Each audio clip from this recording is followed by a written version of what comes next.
Salut, moi c'est Vincent. Aujourd'hui, on jase de science. Le sujet d'aujourd'hui, le prix Nobel de chimie 2018, ou si vous préférez, quand l'évolution vient en aide aux chimistes.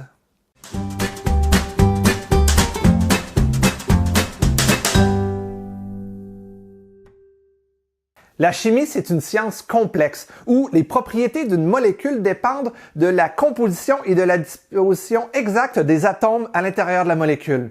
Et ça, c'est spécialement vrai pour la biochimie, où on travaille avec des protéines et autres macromolécules pouvant contenir jusqu'à des milliers d'atomes. Alors, comment est-ce qu'on fait si on veut produire une protéine, par exemple, avec des propriétés spécifiques? Il faut alors comprendre chacune des parties, chacun des rôles de chaque atome dans l'énorme molécule afin de pouvoir optimiser son fonctionnement. C'est une approche qui est beaucoup trop complexe, même avec la science moderne et des superordinateurs. Et c'est pourquoi les chimistes se reposent plutôt sur les mécanismes de l'évolution afin d'optimiser leurs macromolécules. Et c'est ceci qui a été récompensé cette année par le prix Nobel de chimie. Le prix cette année est remis à Franz H. Arnold, à George P. Smith et à Sir Gregory P. Winters pour avoir instrumentalisé les mécanismes de l'évolution pour la synthèse chimique. Au début des années 90, Franz Arnold travaillait avec des enzymes dans le but de catalyser des réactions chimiques. Vous voyez, les enzymes, c'est un peu comme des usines biochimiques qui sont capables de faciliter des réactions complexes. Elles sont extrêmement sélectives, mais elles doivent travailler dans des conditions très particulières. Franz Arnold tentait de modifier ces enzymes afin qu'elles puissent travailler non pas seulement dans l'eau, mais dans un solvant organique, le DMF. Après plusieurs années d'essais infructueux d'une approche dite rationnelle, tentant de comprendre le fonctionnement de chaque partie afin d'en optimiser la fonction, elle a plutôt décidé d'abandonner cette approche qu'elle a qualifiée d'un peu arrogante, pour plutôt s'en remettre à la nature et à l'approche de l'évolution. Donc, ce qu'elle a fait, c'est qu'elle a pris ces enzymes et elle a induit des modifications aléatoires, c'est-à-dire basées sur la chance. Elle a ainsi fabriqué des milliers de versions de son enzyme originale. Elle les a ensuite testées toutes une par une afin de voir laquelle allait le mieux performer dans son solvant du DMF. Elle a choisi celle qui était la plus efficace et a produit une seconde génération, encore une fois, avec des modifications aléatoires pour tester, encore une fois, laquelle serait la meilleure. Et c'est comme ça que ça fonctionne dans la nature, l'évolution. C'est un mélange de modifications aléatoires et d'un processus de sélection. Après seulement 2 générations, les enzymes du professeur Arnold étaient jusqu'à 256 fois meilleures que ce qu'elle avait pu produire en plusieurs années de cette approche rationnelle. Dans les années qui ont suivi, le professeur Arnold et plusieurs de ses collègues ont travaillé d'arrache-pied afin de créer toutes sortes d'enzymes capables de faire toutes sortes de réactions pour développer une toute nouvelle chimie, dont les produits vont du pharmaceutique jusqu'au biocarburant.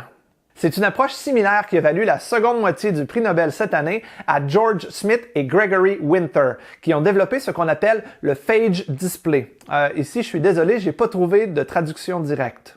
L'idée ici, c'est qu'on veut fabriquer des anticorps. La manière dont on va procéder, c'est qu'on va commencer avec des gènes, qui sont un peu comme la recette pour fabriquer notre anticorps. On va les greffer sur un brin d'ADN qu'on va injecter dans un phage. Un phage, c'est une sorte de virus bactérien qui se reproduit en forçant des cellules à cloner son ADN. Donc, un phage, ça a 3 parties constituantes. D'abord, le brin d'ADN, celui sur lequel on a mis nos gènes d'intérêt. Ensuite, ceux-ci sont entourés de protéines qui viennent l'encapsuler. Et finalement, un anticorps en chapeau dont la forme distincte dépend directement des gènes qu'on a mis dans notre brin d'ADN.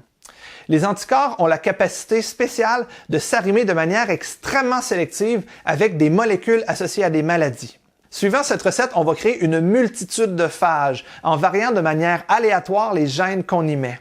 On va faire une sorte de grosse soupe contenant jusqu'à 100 milliards de phages différents. Ça, c'est 100 milliards d'anticorps différents. Et ensuite, on va presque littéralement aller à la pêche. On va plonger dans ce mélange-là des molécules associées à une maladie qu'on voudrait contrer par des anticorps, sachant que le phage qui va le mieux s'y attacher est celui qui correspond à l'anticorps le plus efficace.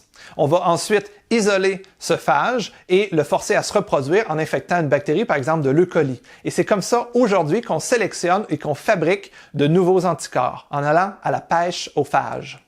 L'approche qui est récompensée cette année par le prix Nobel de chimie est basée sur l'évolution. Ça, c'est une façon polie de dire que c'est une approche de force brute. C'est-à-dire qu'on va essayer une grande quantité de possibilités pour sélectionner la meilleure. Et c'est d'ailleurs comme ça que l'évolution a réussi à créer toute la vie qui nous entoure. Mais vous le savez, moi, bien que j'ai un doctorat en chimie, je suis un physicien de formation. Et les deux approches sont complètement différentes, mais souvent complémentaires pour comprendre le monde qui nous entoure. Le physicien va tenter de comprendre chacun des détails d'un phénomène, alors que le chimiste est prêt à abandonner certains de ces détails pour une compréhension plus générale et plus applicable au monde réel. Confronté à un cadenas, le physicien va tenter de comprendre exactement le fonctionnement du mécanisme. Il va coller son oreille sur le cadenas, tentant d'entendre les clics afin de trouver la combinaison parfaite. Le biochimiste, lui, va plutôt tenter toutes les combinaisons possibles, sachant que l'une d'entre elles va nécessairement réussir à ouvrir le cadenas.